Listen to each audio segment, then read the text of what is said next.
and welcome everybody.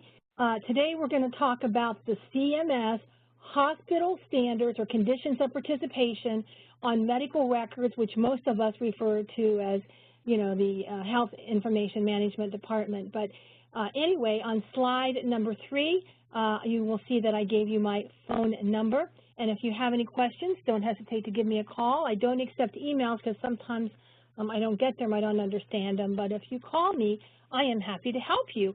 And then note on the bottom, this is fabulous, that CMS now has an email where you can email questions and get them in writing. And when I was the hospital's attorney for many years, that's what I wanted to do. I would send it to them in writing, get it back in writing, put it in my file drawer, and then if a surveyor ever showed up and said, well, why did you do that? Well, gee, I asked this question, and here's what you at CMS told me. So that's fabulous to be able to do that.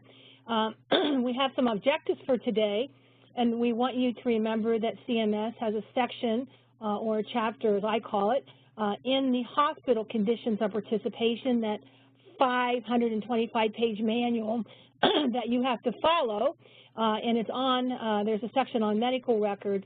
I think it's going to get a lot longer than 525 pages.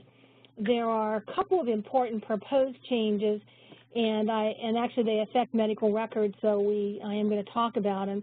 And also, if you saw the other day where they came out with the 651 pages on the final discharge or final disaster preparedness for hospitals. And then we're going to talk about when an H&P has to be done, and in this case, CMS pretty much adopted what the Joint Commission standards had been. And the same thing with verbal orders. The Joint Commission had them, CMS adopted them. There's actually 4 tag numbers or sections on that. 2 of them are in medical records, so we'll talk about those. And then CMS in the medical records section also has a section on standing orders and protocols, which is the main section for that. They do reference it also in tag 405, 406, and 450, but the main section is in tag 457, which is now in medical records. And one of the reasons why we're doing this program, we call it a deep dive, where we take one section of the manual and we go into detail to explain what it means and how it's interpretive.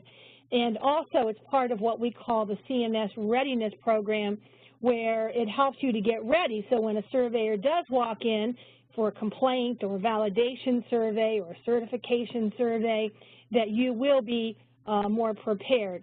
And this is a bad thing if you don't follow what they're saying. They can send you a statement of deficiency and a plan of correction, and that's a very, very bad thing to get in the mail. Now, this COP manual that I was talking about, it's most of the time people just say the COP manual. It stands for the Condition of Participation. And it first came out in 1986. We've had tons of changes since then, and a bunch of more tons of proposed changes I'm going to show you in just a second. And the section on medical records goes from tag number 431 to 469.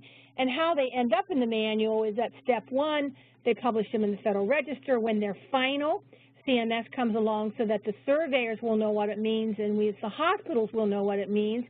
And some of them have a survey procedure. Go do this, go look at this policy, go ask this question. And what we're telling you is current as of today.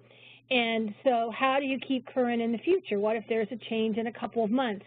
Well, if you can have, 1 or 2 people from your hospital that sign up to get the Federal Register for free, that's the link on the bottom, and have, 1 or 2 people go out once a month and check the survey website for any new memos, and I'll show you what those look like.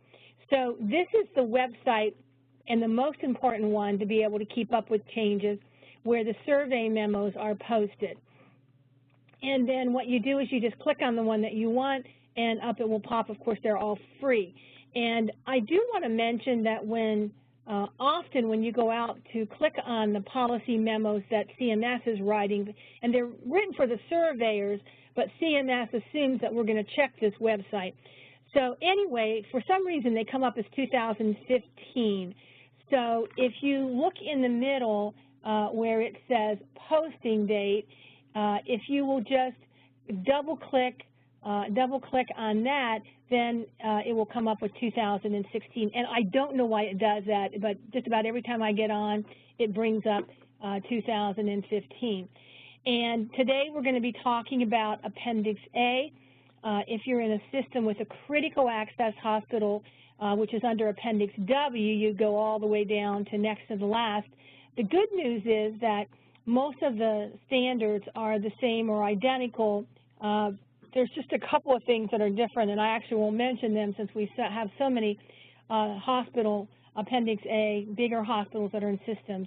And this came out a couple of years ago, and it's one website where you can get all of the manuals. So if you want to see EMTALA, there's 2,600 deficiencies on that, the Emergency Medical Treatment Act, Life Safety Code. They're going to start using the 2012 Life Safety Code. Immediate jeopardy, all of those are on the same one. And again, here is that email address that you can send questions to CMS and get the answer in writing. How great is that? And when you click on it, it will always bring you the most current one. The most current one just happens to be November the 20th of 2015, where they rewrote 10 of the 18 pharmacy standards, and 405 that had to do with compounding up to nursing, compounding, and beyond use date. And I highly suggest that you realize that it's a new day for pharmacy. The OIG said that surveyors should have been looking at 55 things when they reviewed the pharmacy, and they weren't, and so they basically told CMS they needed to rewrite the standards, which they did, and then they needed to train all of the educators, including the 4 accreditation organizations, which means that they're now more knowledgeable, and so we are, in the last 2 months, we've seen a significant number of the increase in deficiencies. Now, this is an important website, especially for those of us that teach this. This is kind of like a treasure trove. But about 3 years ago, CMS announced to us that they would be publishing data on why hospitals were getting into trouble. And they were going to do it on a quarterly basis, and they pretty much kept their word. Because it is quarterly, you would have to go to this website and scroll down, and it does name your hospital name. It does name address, zip, and city, and then it gives you 4 long lines, and it gives you a tag number.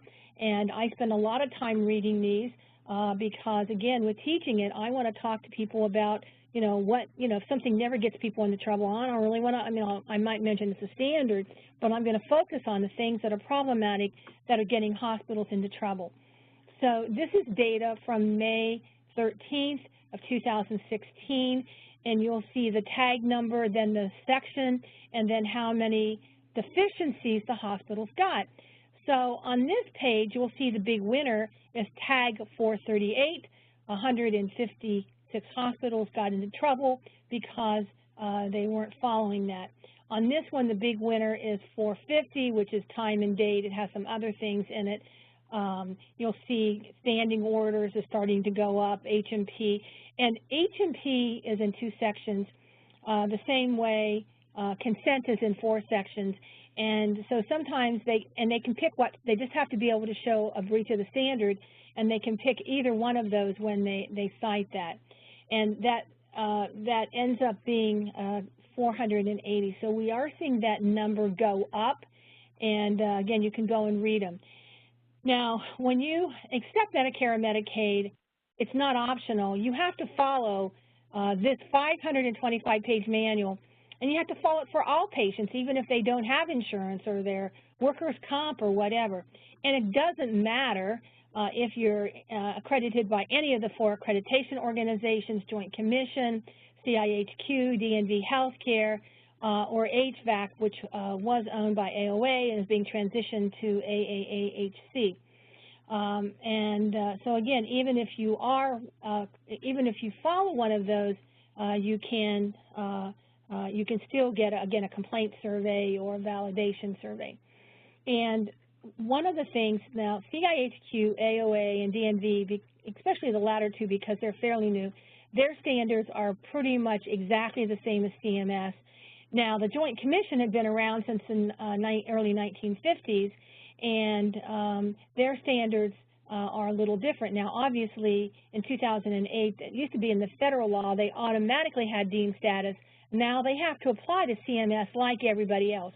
So the good news is that most of the changes that they've made have been to bring them into compliance with CMS. But there are 2 chapters, and again, I am going to reference the Joint Commission just as a resource. We won't go over the standards for the Joint Commission because about 75% of the hospitals around there are also accredited by the Joint Commission. And so they also have the Record of Care chapter. They also have the IM chapter, Information Management. And so these, for